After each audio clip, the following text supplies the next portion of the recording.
सुंदरवन जंगल में टूनी चिड़िया रहती थी जिसका कोई दोस्त नहीं था। इसीलिए वो अक्सर पानी के किनारे बैठा करती थी क्योंकि उसे यहाँ बैठना बहुत अच्छा लगता था। चिड़िया का अपना एक प्यारा सा घर भी था जिसमें वो रहा करती थी। इस जंगल में मेरा कोई दोस्त भी नहीं है। मुझे अकेले ही इस घर में रहना पड़ता है। मुझे तो बहुत ही बुरा लगता है। बारिश के दिन होने के कारण जंगल में भी बारिश आने लगती है और चिड़िया के घर के बाहर भी बारिश शुरू हो गई थी। बारिश में ही कोई टूनी के घर का दरवाजा खटखटाता है। तभी चिड़िया छाता लेकर बाहर निकलती है तो उसके घर के बाहर कालू कौवा आया था। चिड़िया, जंगल में बहुत तेज बारिश हो रही है और मेरा घर इस तेज बारिश की वजह से टूट गया है। तुम्हारे घर में तो कोई भी नहीं रहता, तुम अकेले ही रहती हो। क्या मैं तुम्हारे घर में रह सकता हूँ? देखो मैं कितना भीग गया हूँ। तभी टूनी चिड़िया कालू कौवे को अपने घर में रख लेती है। कालू कौवा, तुम मेरे घर में जितने दिन रहना चाहते हो उतने दिन रह सकते हो, लेकिन तुम्हें अपने लिए खाना लेने जाना होगा क्योंकि मैं बहुत दूर जंगल से खाना लेने जाती हूँ। इसलिए तुम्हें भी अपने लिए खाना लेने जाना होगा।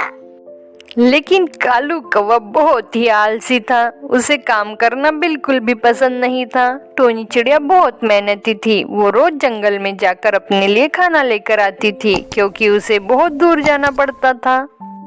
इधर कालू कौवा टूनी चिड़िया का इंतजार करता रहता था और जैसे ही टूनी चिड़िया घर खाना लेकर आती तो उसका सारा खाना खा लेता था।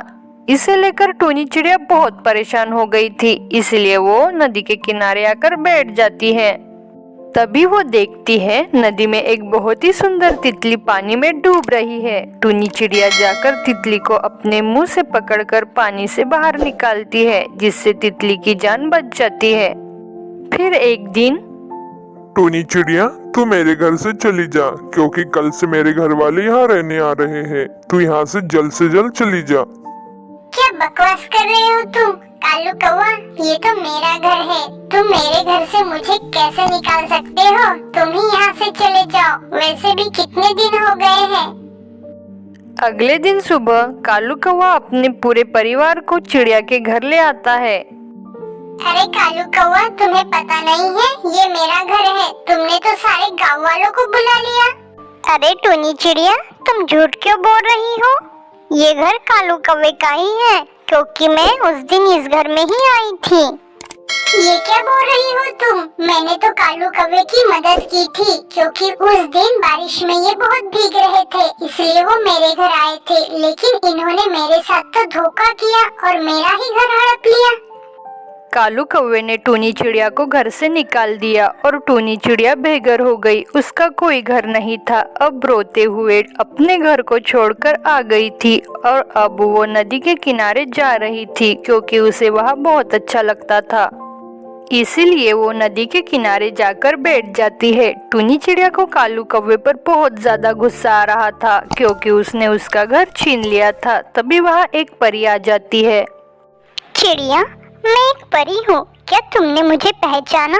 मैं वही हूँ जिसकी तुमने पानी में डूबने से जान बचाई थी। मैं तुम्हें तब कुछ नहीं दे पाई थी, इसलिए तुम मुझे आज मिली हो। बताओ तुम्हें क्या चाहिए चिड़िया? जो तुम मांगोगी वो सब मैं तुम्हें दूंगी। तभी चिड़िया रोकर बोली, परी जी, मेरा घर उस कालू कौवे ने मुझसे छीन लिया। मैंने तो उसकी सिर्फ मदद की थी, लेकिन उसने मेरे साथ धोखा कर दिया। टूनी चिड़िया, तुम बहुत ही अच्छी हो। तुम सबकी मदद करती हो, इसीलिए मैं तुम्हारी भी अच्छी मदद कर दूंगी। मैं तुम्हारे लिए एक प्यारा सा घर जरूर तैयार कर दूंगी। परी टूनी चिड़िया के लिए एक जादुई सेब का घर तैयार कर देती है और वो सेब का घर देखने में बहुत ही सुंदर था और टूनी चिड़िया को वो सेब घर बहुत पसंद आया था। अब टूनी चिड़िया उस घर के अंदर खुशी खुशी से रहने लगती है। सुंदरवन के जंगल में टूनी चिड़िया अपने पति टीकू कौवे के साथ रहा करती थी। टीकू कौवे ने टूनी चिड़िया से लव मैरिज करी थी जिसके चलते उनके घर वालों ने उन्हें अपने घर से बाहर निकाल दिया था। अब हम कहाँ जाएंगे? हमारे घर वालों ने तो हमें घर से बाहर निकाल दिया। आपके पास तो अभी कोई काम भी नहीं है। कहाँ रहेंगे हम लोग और क्या खाएंगे? अरे पगली, इतना बड़ा जंगल है, कहीं ना कहीं काम मिल जाएगा। और रहने के लिए मैं कोई किराए का घर देखता हूँ। जब मैं कमाने लगूंगा तब हम अपना घर भी बना लेंगे। चलो अब हम यहाँ से चलते हैं। पहले हम रहने के लिए कोई आसरा ढूंढते हैं। दोनों पति पत्नी जंगल की मुखिया चील सीताराम के पास पहुंचते हैं और उससे रहने के लिए एक किराए का मकान ले लेते हैं। चलो अब रहने का तो इंतजाम हो गया है। अब मैं घर को सजाती हूँ और आप जाकर कहीं काम ढूंढो। और हाँ, आते समय राशन लेते आना।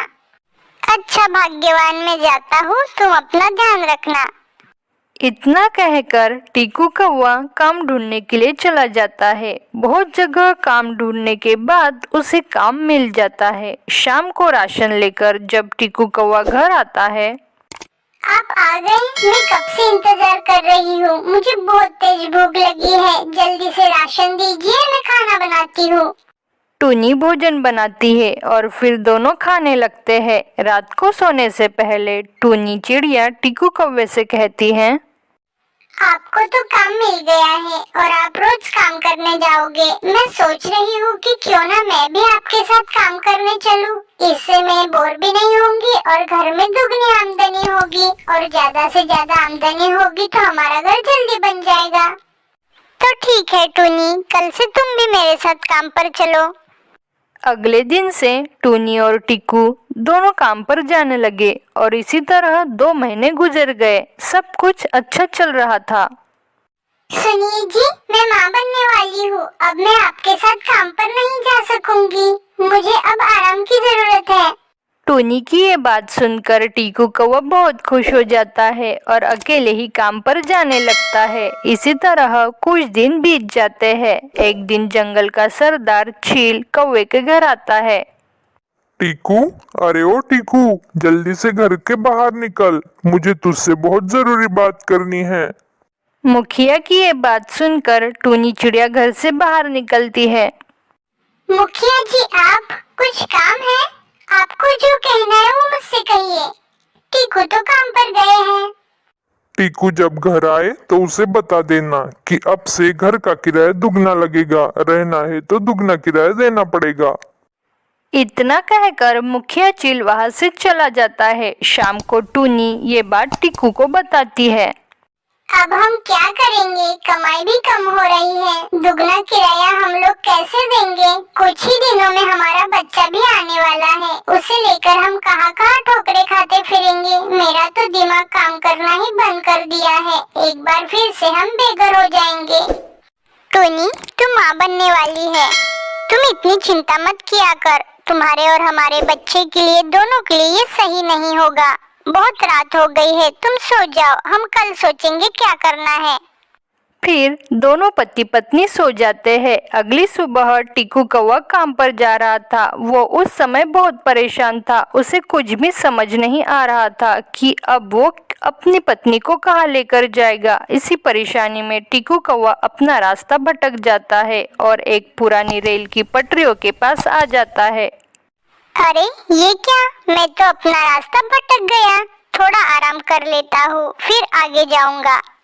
ऐसा सोचकर टीकू कौवा एक पुरानी रेल के डिब्बे में जाकर बैठ जाता है। उस ट्रेन की हालत बहुत खराब हो जाने की वजह से अब वो इस्तेमाल में नहीं ली जाती थी।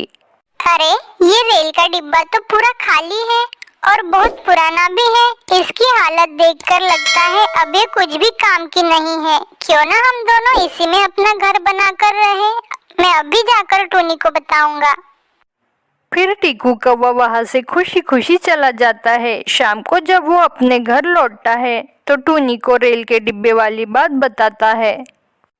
अगले दिन सुबह होते ही वो टूनी और अपना पूरा सामान लेकर रेल के डिब्बे में रहने के लिए आ जाता है और उसी में अपना घर बनाकर रहने लगते हैं। उनका जीवन अच्छे से खुशी खुशी गुजरने लगा। तो बच्चों, कैसे हो? अगर आपको हमारी कहानी पसंद आई हो तो प्लीज एक लाइक जरूर करो और ऐसी कहानी देखने के लिए हमारे चैनल को जरूर सब्सक्राइब करो। पूरी वीडियो देखने के लिए आपका धन्यवाद।